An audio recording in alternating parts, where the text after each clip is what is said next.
On to the Telegraph, and the House of Lords is getting in the way again, it would seem. Who's got this one? I think that's That me. last Is that story you? was mine, but you Oh, I'm can take it sorry. over. Oh, Dan, I'm so sorry. Hey, don't worry about it. Well, why don't you take this one then? All right. Yeah, So go the for it. government plans to send migrants to Rwanda, and that could be blocked. Well, we know they've already tried to send them over to Albania. I think they said no. I think there was Ghana also said no to it.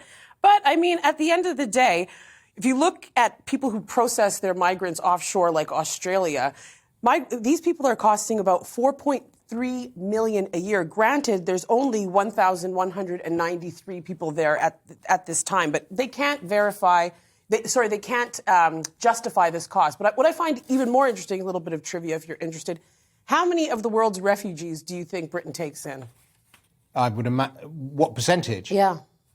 1.3%. Less than 1%. And I find that very interesting considering there was a time when the British Empire literally It's not just refugees, though, is it? No. It's not. What do you mean it's not just refugees?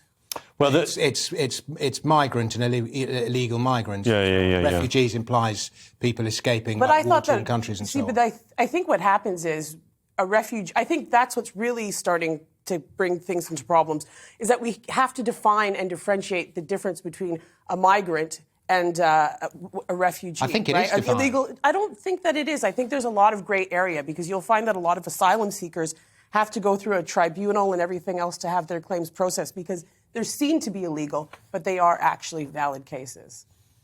Well, apparently it says here that the migrants crossing the channel are incentivized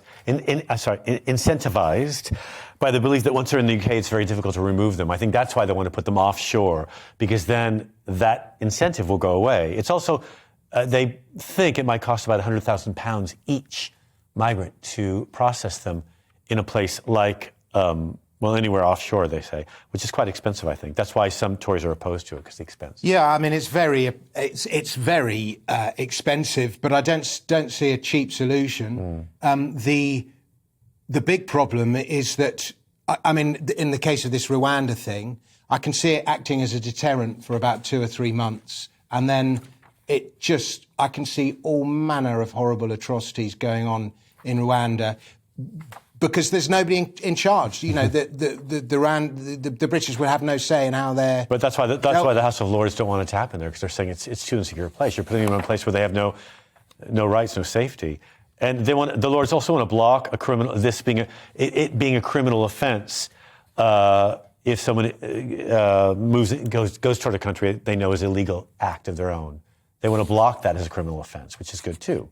The House of Lords are doing. That's one of the things that they're arguing about with the It's an unsolvable but inevitable problem, an inevitable tide in the affairs of men.